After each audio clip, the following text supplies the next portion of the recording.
പ്രിയപ്പെട്ട ദേശസ്നേഹികളെ, ഞാനിനി ചരിത്രവും കണക്കുകളുമാണ് സംസാരിക്കുന്നത്. മലയാളത്തിലാണ് സംസാരിക്കുക.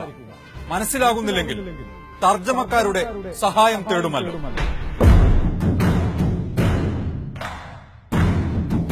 രാഷ്ട്രപതി ഭരണം എന്നും പറഞ്ഞ് നിങ്ങൾ ഞങ്ങളെ പേടിപ്പിക്കുകയാണല്ലോ ഇപ്പോൾ. അറിയാമോ, കേരളത്തിൽ 7 തവണ രാഷ്ട്രപതി ഭരണം ഉണ്ടായിട്ടുണ്ട്. 1956 മാർച്ച് 3-നായിരുന്നു, അതായത് കേരള സംസ്ഥാനം രൂപീകരിച്ച ആദ്യ വർഷം തന്നെ ഇവിടെ രാഷ്ട്രപതി ഭരണം ഉണ്ടായിട്ടുണ്ട്. എന്നിട്ട് എന്തായി? കണക്കുകളിലേക്ക് കടക്കുകയാണ്. 2002-ൽ ഗുജറാത്ത് എന്ന സംസ്ഥാനത്ത് കലാപമുണ്ടായത് നിങ്ങൾക്ക് ഓർമ്മയില്ലേ? അവിടെ 3000-ലധികം മുസ്ലിങ്ങളും 500-ഓളം ഹിന്ദുക്കളും കൊല്ലപ്പെട്ടു. നിങ്ങൾക്കറിയാമെന്ന് കരുതുന്നു. എന്തുകൊണ്ടാണ് അന്നവിടെ രാഷ്ട്രപതി ഭരണം വേണമെന്ന് നിങ്ങൾ ആവശ്യപ്പെടാതിരുന്നത്? ഉത്തർപ്രദേശ് ഇപ്പോൾ ഭരിക്കുന്നത് നിങ്ങൾ ദേശസ്നേഹികളുടെ പാർട്ടിയാണല്ലോ.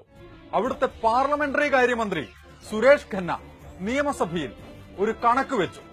അതിങ്ങനെയാണ്: ഭരണത്തിലേറി 2 മാസത്തിനുള്ളിൽ 729 കൊലപാതകങ്ങളും 803 മാനഭംഗ കേസുകളും അവിടെ റിപ്പോർട്ട് ചെയ്തിട്ടുണ്ട് പോലും. ഇതുകൂടാതെ 799 മോഷണ കേസുകൾ, 2200-ലധികം തട്ടിക്കൊണ്ടുപോകലുകൾ. കേരളത്തിൽ രാഷ്ട്രപതി ഭരണം വേണമെന്ന് ആവശ്യപ്പെടാൻ നിങ്ങൾ ഉന്നയിക്കുന്ന വാദങ്ങൾ കടമെടുക്കുകയാണ് എങ്കിൽ ഉത്തർപ്രദേശിലെ ക്രമസമാധാന നിലയും തകർന്നിരിക്കുകയാണ്. അവിടെയും വേണ്ടേ രാഷ്ട്രപതി ഭരണം? പ്രിയപ്പെട്ട ദേശസ്നേഹികളെ, ഒരു കണക്കുകൂടി. 1970-ന് ശേഷം കേരളത്തിൽ കൊല്ലപ്പെട്ടത് 527 CPIM പ്രവർത്തകരാണ്. ഇനി മറ്റ് സംഘടനകളിൽപ്പെട്ട കൊല്ലപ്പെട്ടവരുടെ എണ്ണം എത്രയാണെന്നറിയാമോ? 442.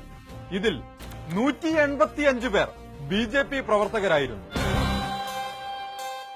SFIയുടെ സംസ്ഥാന ജോയിന്റ് സെക്രട്ടറി ആയിരുന്ന KV സുധീഷിനെ വീട്ടിൽ കയറി അച്ഛന്റെയും അമ്മയുടെയും മുന്നിൽ വെച്ചാണ് തുണ്ടം തുണ്ടമാക്കി വെട്ടി നുറുക്കിയത്. പള്ളിയിൽ കിടന്നുറങ്ങുമ്പോഴായിരുന്നു റിയാസ് മൗലവിയെ കഴുത്തറുത്തു കൊന്നത്. ഇഷ്ടമുള്ള മതത്തിൽ വിശ്വസിച്ചു എന്നതിന്റെ പേരിലാണ് കൊടിഞ്ഞിയിലെ ഫൈസലിനെ വെട്ടി നുറുക്കിയത്.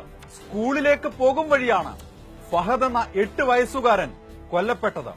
ഇവിടെയെല്ലാം പ്രതിസ്ഥാനത്ത് നിങ്ങൾ രാഷ്ട്രപതി ഭരണം ആവശ്യപ്പെടുന്ന ദേശസ്നേഹികളുടെ പാർട്ടിക്കാരായിരുന്നു. കൊല്ലപ്പെട്ടവരുടെ വീടുകൾ സന്ദർശിച്ച് കേന്ദ്രമന്ത്രിമാരോട് ഓടിവായോ എന്ന് പറയാൻ അപ്പോഴൊന്നും നിങ്ങൾക്ക് എന്തുകൊണ്ടാണ് തോന്നാതിരുന്നത്? കേന്ദ്രമന്ത്രിമാർ നമ്മുടെ കൂടി മന്ത്രിമാരാണല്ലോ. കാരണം നമ്മളും നികുതി അടയ്ക്കുന്നവരാണല്ലോ. കഴിഞ്ഞ 7 വർഷത്തിനുള്ളിൽ ഏറ്റവും കൂടുതൽ കൊലപാതകങ്ങൾ റിപ്പോർട്ട് ചെയ്തത് ഉത്തർപ്രദേശിലാണ്. തൊട്ടു താഴെ ബീഹാറാണ്. നിങ്ങൾ ഭരിക്കുന്ന മധ്യപ്രദേശും മഹാരാഷ്ട്രയും ഇക്കാര്യത്തിൽ മത്സരത്തിലാണ്. അവിടെ എത്തിയപ്പോൾ രാഷ്ട്രപതി ഭരണം വേണ്ടേ? കണക്കും ചരിത്രവും പറഞ്ഞത് എന്തുകൊണ്ടാണെന്നറിയാമോ?